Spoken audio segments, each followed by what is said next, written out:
He laughed when the old woman spat blood on my shoes, but it wasn't funny.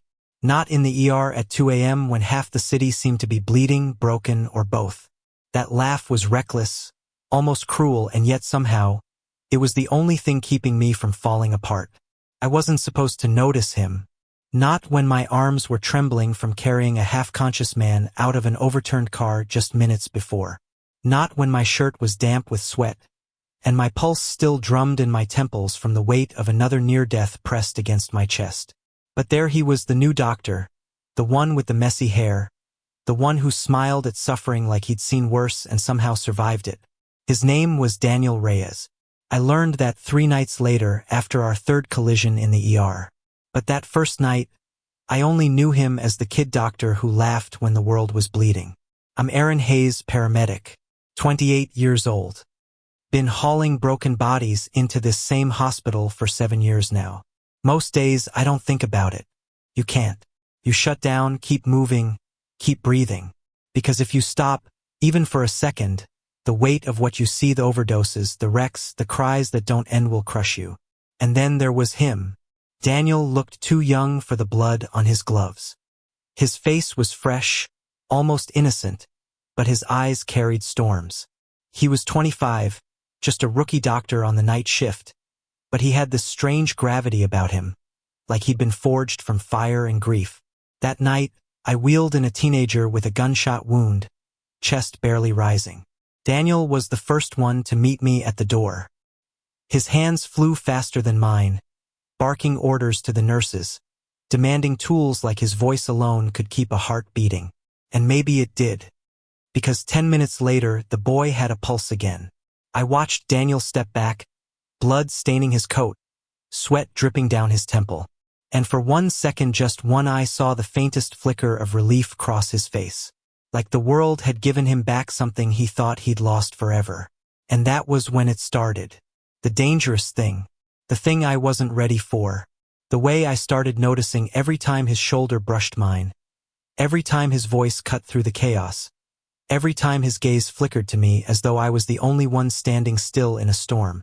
Of course, love doesn't come easy in a place like this. The ER doesn't care if you're lonely. It doesn't care if you're gay, or tired, or aching for someone's hand to hold. The ER chews you up and spits you out. Takes marriages and breaks them. Takes friendships and turns them sour. And for me, the idea of falling for a doctor, especially one younger, newer, softer, was laughable. Dangerous. Almost cruel. But try telling that to my chest every time he looked at me. The second time I saw him, it was worse. We'd brought in a drunk driver who had smashed into a family of 4. The mother was gone on impact. The father barely clung to life. And the kids, God. The kids, they screamed for their mom until the walls shook. Daniel didn't flinch. Not once. He split himself in 2 hands, steady for the father, words soft for the children. He did what none of us could. He stitched pain into something bearable. And when it was all over, when the father's pulse flatlined despite every miracle we tried to summon, Daniel excused himself. He walked out to the back hallway, leaned against the wall and closed his eyes. I shouldn't have followed him, but I did. He didn't see me at first. His shoulders trembled, silent. Not crying, not exactly, but carrying grief so heavy it made my own chest ache. And before I could stop myself, I said the dumbest thing I've ever said. You laughed the first time I saw you. His head snapped up, startled, but then he did something I'll never forget. He smiled. Not the kind of smile people wear when they're fine, but the kind of smile people wear when they're about to break and don't want you to see it. That's how I survive, he whispered. I didn't sleep that night, not with his words running circles in my head. That's how I survive. We were the same in different uniforms. Him with his stethoscope, me with my sirens. Both of us drowning in the same ocean, just on different boats. And maybe that was why 3 nights later, when we crossed paths again, I didn't look away. That third night was when I learned his name. We had just wheeled in another overdose case. The kid was blue, lips cold, body limp. I slammed the Narcan into his vein, and Daniel was right there, pressing compressions, counting under his breath like his voice alone could call the kid back. The boy gasped finally. Alive again. Alive because of us. I leaned against the wall, breath ragged, watching Daniel peel off his gloves, his chest heaving. That was when he extended his hand to me. Daniel Reyes, he said, voice hoarse. Aaron, I managed. Hayes. He smiled, the man unguarded. Quiet smile that felt like sunlight in a place that never saw morning. And I knew I was doomed. People talk about love like it's a gentle thing, like it comes in flowers and soft glances. But in the ER, love is a war. It comes in the sound of monitors screaming, in the weight of blood on your hands, in the moments when you're too damn tired to fight but you do anyway because someone else's heartbeat depends on it. And in the middle of that war, I started falling. Falling for the boy with storms in his eyes and too much laughter in his chest. But love in a place like this isn't safe. It never is. Daniel had a way of looking at me like I was a puzzle he couldn't quite solve. Not judgmental, not pitying, just curious. And that was dangerous. Because the last thing I needed was someone digging past the walls I'd built to keep myself from breaking. Still, the more I tried to keep my distance, the more fate seemed determined to shove us together. It was a Friday night when the city exploded. A multi-car pileup on the interstate. The kind of disaster that fills every room, every bed, every pair of hands. I'd been on the scene for hours hauling, lifting, bleeding, sweating. By the time we pulled into the ER with the 5th ambulance, I could barely keep my eyes open. Daniel was there. Of course he was. He looked like hell, shirt wrinkled, hair plastered to his forehead, but his eyes were sharp, locked on the gurney as if nothing else in the world mattered. Talk to me, he snapped as we wheeled in a man whose leg was bent in a way no leg should bend. 52-year-old male, multiple fractures, possible internal bleeding, vitals unstable. Got it. Daniel cut me off, his hands already moving. He didn't look at me once. Not until the patient was rushed through the double doors, swallowed by the chaos inside. And then he did. It was just a glance. Quick. Too quick. But in that second, I felt something pass between use and acknowledgement. A spark. A silent promise that neither of us wanted to admit. Hours later, when the flood slowed and the hallways fell quiet again, I found him outside, leaning against the ambulance bay wall, cigarette dangling between his fingers. You smoke? I asked, surprised. Not really, he said. He flicked the cigarette to the ground, unlit. Just needed something to hold. I laughed, tired and raw. That's the saddest thing I've ever heard. And yet true. We stood there in silence. The night was heavy, humid, thick with the smell of asphalt and gasoline. For the first time in days, I let myself breathe. And that's when he said it. You look like someone who carries too much. The words hit harder than they should have. My jaw tightened. You don't know me. Not yet, he said softly. That night was the first time I realized I was in trouble. Because I wanted him to know me. More than I wanted air, more than I wanted sleep. And that terrified me. Over the next few weeks, our paths tangled more and more. Some nights, we barely spoke, just brushed past each other in the chaos. Other nights, when the ER finally slowed and the adrenaline ebbed, we'd find ourselves side by side in the break room, sipping burnt coffee and pretending not to watch each other too closely.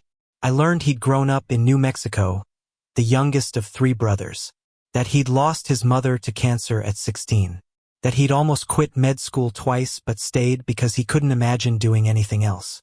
He learned I'd been a paramedic since 21, after dropping out of college. That my dad was a firefighter who drank too much and expected too little. That I hadn't spoken to my family in years. We didn't talk about being gay. We didn't have to. It was there in the quiet, in the pauses, in the way his eyes lingered too long on mine. But love in a place like this isn't simple. The first time someone noticed was a nurse named Kelly. She cornered me in the supply room one night, smirking. So, she drawled, what's the deal with you and Dr. Reyes? I nearly dropped the box of gloves I was holding. What? Oh, come on. You two look at each other like you're in some medical drama. We're not. Relax, she said, winking. I think it's cute. But cute doesn't exist in a place where people die every night. Cute gets crushed. Cute gets buried. The tension built slowly, like a storm cloud on the horizon. Every glance, every accidental touch, every word unspoken, it all pressed heavier and heavier until it felt like something was going to break. And then it did. It was a Tuesday, a shooting downtown. Victims poured in one after another, blood and chaos spilling into every corner of the ER. One of them was a teenage boy, maybe 16, pale and limp with a bullet wound in his chest. We fought for him. God, we fought. Daniel's hands were steady, his voice sharp, commanding. I did compressions until my arms screamed. But it wasn't enough. At 3:14 a.m., Daniel called it. Time of death. The room fell silent. Nurses turned away. I pulled off my gloves, chest heaving, rage boiling in my veins. Daniel stood there, frozen, eyes locked on the boy's lifeless body. His lips trembled. And before I knew it, I was grabbing his arm, dragging him out into the hallway. He resisted at first, then collapsed against the wall, fists clenched. I can't, his voice cracked. I can't keep losing them. You did everything you could, I said, my own voice hoarse. It's not enough, he whispered. His eyes burned into mine, raw, desperate. It's never enough. Something inside me snapped then. I reached out, grabbed his face in my hands. His skin was hot, damp with sweat. And before I could stop myself, I kissed him. It wasn't gentle. It wasn't sweet. It was fire and grief and fury all tangled together. His mouth opened under mine, hungry, aching, like he'd been waiting for this as long as I had. For a second, the world disappeared. No blood, no death, no screaming monitors. Just him. Just us.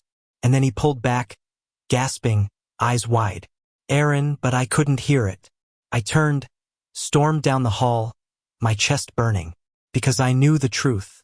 I crossed a line we couldn't uncross. The days after that kiss were hell. We didn't speak. Not really. We worked around each other like strangers, avoiding eye contact, our conversations clipped and cold. The silence was worse than anything. And yet, every time I saw him, my chest ached. Every time his hand brushed mine by accident, my whole body lit up. I was drowning, and the only one who could save me was the same man I couldn't have. It all came to a head 2 weeks later. Another wreck, another body, another night that wouldn't end. I'd been on shift for 30 hours straight, running on fumes. I was in the supply room when the door opened. Daniel stepped in, shut it behind him. We stared at each other. Finally, he spoke. You kissed me. I swallowed hard. Yeah. Why? Because I couldn't not. He exhaled sharply, like he'd been holding his breath for weeks. Do you know how dangerous this is? For both of us. Yeah. My voice cracked. But I also know I can't stop thinking about you. Silence. Heavy. Crushing. And then he stepped closer. So don't, he whispered. When his lips found mine this time, it wasn't fire. It was something softer. Something that felt like hope. But love in a place like this doesn't stay hidden forever. Because that night, when we finally pulled apart, breathless and trembling, the supply room door creaked open. And standing there, eyes wide, was Kelly. Kelly froze in the doorway, her hand still on the knob, her mouth slightly open. For a second, nobody moved. The fluorescent light flickered above us, throwing shadows across the cramped supply room, making every breath louder than it should have been. Daniel stiffened. I could feel the tension in his body, the way his shoulders locked up, the way his jaw clenched. He didn't step back from me, though. He didn't run. Kelly's eyes darted between us, her lips pressing together as if she was holding back 1,000 words. And then just like that, she shut the door again and walked away. The silence that followed was deafening. Daniel pulled back, running a trembling hand through his hair. Shit. I swallowed hard. She won't. You don't know that. His voice was sharp, panicked. Aaron, do you have any idea what this could do? To both of us. I did. God, I did. Hospitals aren't forgiving places. Nurses gossip, doctors judge, and word travels faster than any ambulance siren. Two men caught kissing in a supply room, it wouldn't just be whispers. It would be suspicion, stigma, maybe worse. Still, I couldn't bring myself to regret it. Not 1 second. I don't care, I said, the words tasting like fire. Let them talk. Let them say whatever the hell they want. I'm done pretending I don't feel this. Daniel's chest rose and fell, his eyes burning into mine. For a moment, I thought he'd push me away, walk out, end it right there. But he didn't. Instead, he whispered, "You're going to ruin me." And then he kissed me again. For a few weeks, we lived in a fragile bubble. Secret glances, stolen touches in empty hallways, quick kisses in the ambulance bay when no one was watching. It was reckless, dangerous, and addicting. We learned to move like shadows, to laugh quietly in the break room, our knees brushing under the table, to text each other during long shifts, words of comfort when the chaos threatened to break us. But every high came with a crash. The first crash came when Kelly cornered me in the stairwell. "I'm not going to say anything," she said, her tone softer than I expected. "Thank you," I muttered, relief flooding my chest. "But Aaron," she continued, her eyes steady, "you need to be careful. This place, it eats people alive. And you too, you're already carrying enough. Don't let this be the thing that destroys you." Her warning haunted me. The second crash came from Daniel's family. We were sitting in his tiny apartment after a brutal night shift, pizza box open on the table, his head resting on my shoulder. My phone buzzed, but I ignored it. For once, the world outside could wait. That's when his rang.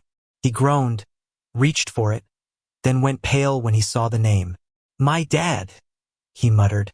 I kissed his temple. "Answer." "I'll shut up." He did. And for 10 long minutes, I listened as his father's booming voice filled the room. Questions about his residency, pressure about his career, subtle jabs about finding a nice girl to settle down with. Daniel kept his responses short, polite, strained. When he finally hung up, his hands were shaking. "You okay?" I asked gently. He didn't answer right away. Instead, he stared at the dark window, his reflection hollow. "They don't know," he whispered. "They can't know. My father God, Aaron, he'd disown me." The weight of his words settled heavy in my chest. I'd been estranged from my family for years. My father's silence was a wound I'd long since learned to live with. But Daniel still had ties, fragile threads he was terrified of snapping. I reached for his hand, squeezing it tight. "You don't have to tell them. Not until you're ready. Not ever, if that's what you want." He leaned into me then, eyes wet, voice breaking. "But I want to. For the first time in my life, I want to." The third crash was the hardest. It happened on a night that began like any other. Sirens, blood, chaos. A teenage girl overdosed on fentanyl. A construction worker crushed under steel. A mother clutching her newborn, sobbing as we fought to save her husband. Daniel and I worked side by side, wordless, our bodies moving in sync.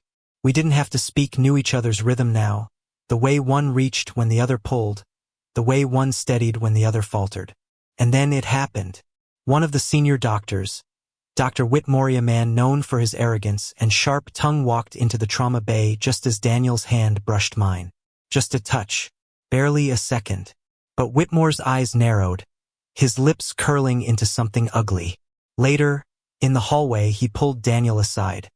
I couldn't hear the words, but I saw the way Daniel's face drained of color, the way his jaw tightened, the way his fists clenched at his sides. When he came back, he wouldn't look at me. "What did he say?" I demanded. "Nothing," Daniel muttered. "Daniel, drop it, Aaron." His tone was sharp, final. But I couldn't drop it. Not when I saw the crack forming in his armor. Not when I felt him pulling away. The distance grew in small, painful ways. He stopped texting me first. Stopped meeting me for late-night coffee. Stopped reaching for my hand when we were alone. And two couldn't take it. One night, after another endless shift, I cornered him in the locker room. "Talk to me," I begged. He slammed his locker shut, his face tight. "There's nothing to say." "Bullshit." My voice rose, echoing off the tiles. You've been shutting me out for weeks. You think I don't notice? You think I don't care?" His eyes finally met mine, blazing. "You don't get it, Aaron. You don't get what it's like to have everything on the line. My career, my family, everything. One mistake, one rumor, and it's all gone." I stepped closer, my chest aching. "And what about us? What about what we have?" He shook his head, tears brimming in his eyes. "Maybe we don't have anything. Maybe this was just a mistake." The words cut deeper than any wound I'd ever carried. I wanted to scream, to hit something, to beg him to take it back. But instead, I stood there, frozen, as he walked out the door and left me standing in the ruins of what we'd built. For days, I went through the motions. Sirens, blood, chaos. But it was different now. Every call felt heavier. Every life I couldn't save felt sharper. Every night ended with silence that Daniel used to fill. I told myself to let him go, that he was right, that love in a place like this couldn't survive. But deep down, I knew the truth. Couldn't let him go. The breaking point came 2 weeks later. A fire ripped through a downtown apartment complex. Flames devoured everything in minutes. We pulled body after body out of the smoke, our lungs burning, our hands raw. One of the victims was a boy no older than 6. His tiny chest barely rose. His lips were blue. I carried him into the ER, my arms shaking, my throat tight. "Daniel!" I shouted, and he was there in an instant. We worked together, desperate, furious, begging the universe for mercy. And somehow, miraculously, the boy gasped. "Alive!" I collapsed against the wall, sweat and ash streaking my face. Daniel knelt beside me, his hands trembling, his eyes wide with something raw and unguarded. Without thinking, he grabbed my face, kissed me hard, right there in front of half the staff. For a second, the world stopped. Nurses froze.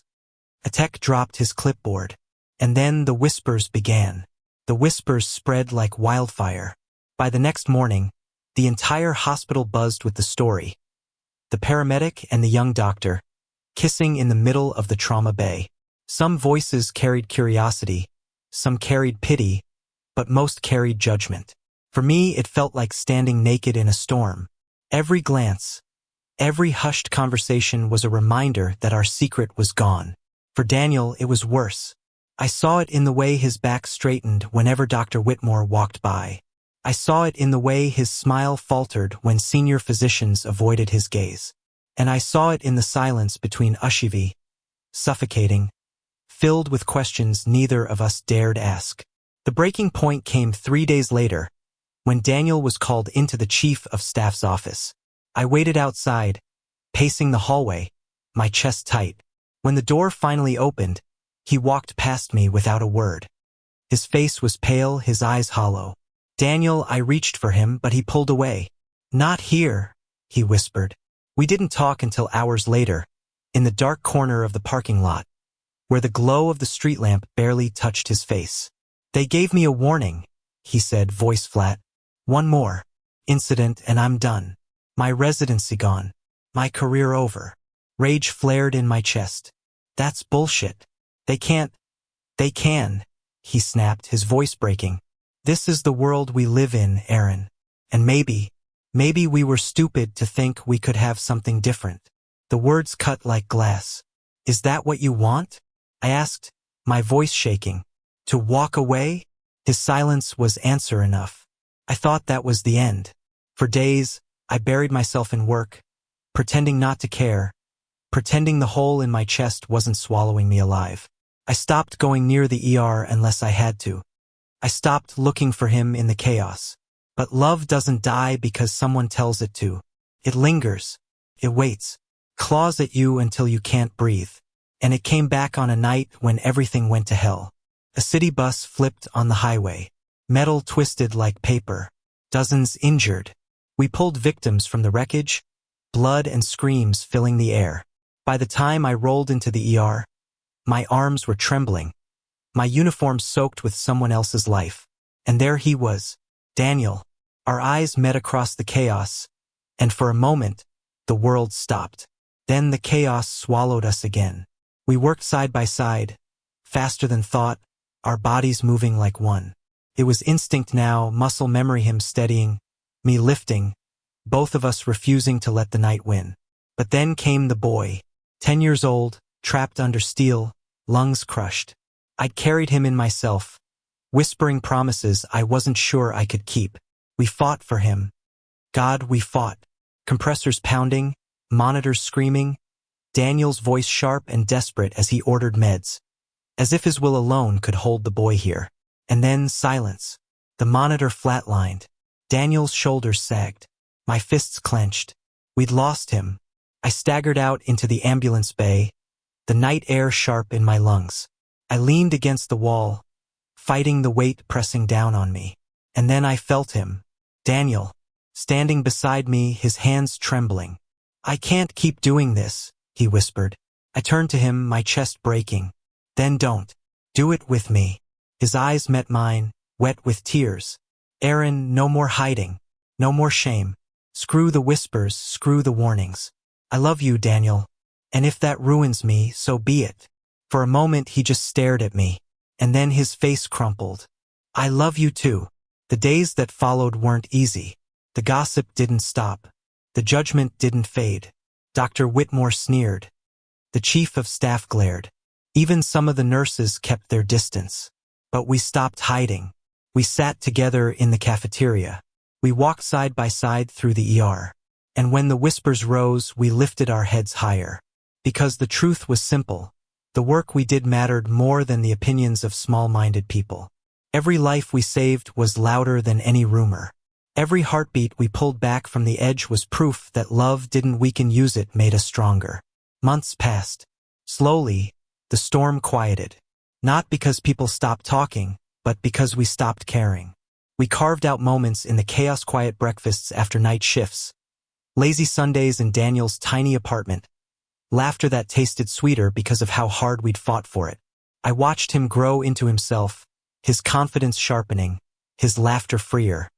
And I felt myself soften in ways I didn't know I could. We were still broken men, carrying scars the world couldn't see. But together we were something whole. The night it all came full circle, we were in the ER again. Sirens, blood, chaos. But this time, when I wheeled in a man with a failing heart, Daniel was there, steady and sure. Our eyes met across the trauma bay, and I knew no matter how many storms we faced, no matter how heavy the world pressed down, we'd keep choosing each other. Because love, even in a place built on loss, was worth saving. Months later, I found myself standing in front of the hospital at sunrise, the city glowing gold around me. Daniel slipped his hand into mine. No hesitation, no fear. Do you ever regret it? He asked softly. I turned to him, heart full, chest light for the first time in years. Not once, I said, because every second with you is the thing that keeps me alive. He smiled, then the smile I'd fallen for, the one that carried storms and sunlight all at once. And as the city woke around us, we stood there, hand in hand, two men who had chosen love in the unlikeliest of places. Not broken, not ruined, alive, together. Thank you for listening. If you find it interesting, please like and subscribe to follow the next stories.